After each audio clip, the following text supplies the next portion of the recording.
أهلا بيكم في مطبخ طنط سوسو، ومع طنط سوسو الأكل هنبوسو. والنهاردة هنقدم لكم طريقة عمل الملوخية. إزاي هتعملي ملوخية بطريقة الست المصرية؟ إزاي؟ أنا أقولك. هتجيبي حزمة ملوخية أو جاهزة مجمدة يا عينيا، وتكوني عاملة انت الشوربة على لحم أو فرخة عافية، وتجيبي مكعب مرقة ماشي، وكمان حتة زبدة، اوكي، فصين 3 توم شغال، ونص معلقة كزبرة ناشفة ناشفة، اوكي، وشوية ملح.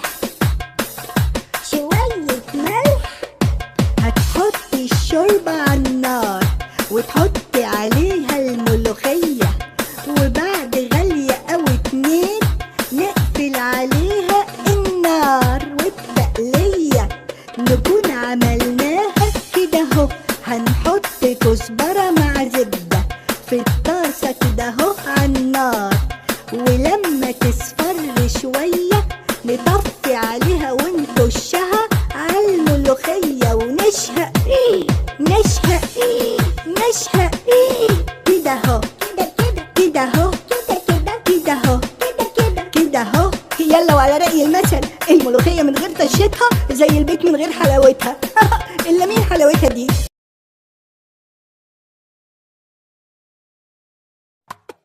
أهلا بيكم في مطبخ طنط سوسو، ومع طنط سوسو الأكل هنبوسو. والنهاردة هنقدم لكم طريقة عمل الملوخية. إزاي هتعملي ملوخية بطريقة الست المصرية؟ إزاي؟ أنا أقولك. هتجيبي حزمة ملوخية أو جاهزة مجمدة يا عينيا، وتكوني عاملة انت الشوربة على لحم أو فرخة عافية، وتجيبي مكعب مرقة ماشي، وكمان حتة زبدة، اوكي، فصين 3 توم شغال، ونص معلقة كزبرة ناشفة ناشفة، اوكي، وشوية ملح. شوية ملح، هتحطي الشوربة على النار وتحطي عليها الملوخية، وبعد غلية أو 2 نقفل عليها النار، والتقلية نكون عملناها كده اهو. هنحط كزبرة مع زبدة في الطاسة كده اهو على النار، ولما تصفر شوية نطفي عليها ونرشها على الملوخية ونشهق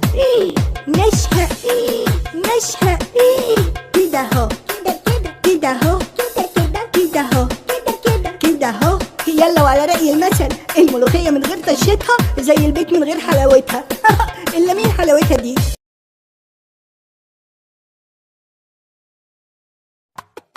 أهلا بيكم في مطبخ طنط سوسو، ومع طنط سوسو الأكل هنبوسو. والنهاردة هنقدم لكم طريقة عمل الملوخية. إزاي هتعملي ملوخية بطريقة الست المصرية؟ إزاي؟ أنا أقولك. هتجيبي حزمة ملوخية أو جاهزة مجمدة يا عينيا، وتكوني عاملة انت الشوربة على لحم أو فرخة عافية، وتجيبي مكعب مرقة ماشي، وكمان حتة زبدة، اوكي، فصين 3 توم شغال، ونص معلقة كزبرة ناشفة اوكي، وشوية ملح. شوية ملح، هتحطي الشوربة على النار وتحطي عليها الملوخية، وبعد غلية أو 2 نقفل عليها النار، والتقلية نكون عملناها كده اهو. هنحط كزبرة مع زبدة في الطاسة كده اهو على النار،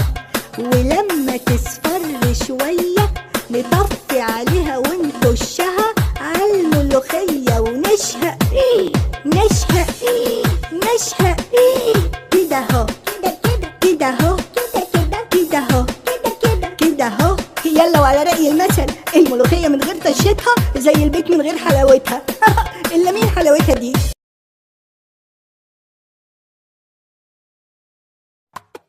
أهلا بيكم في مطبخ طنط سوسو، ومع طنط سوسو الأكل هنبوسه.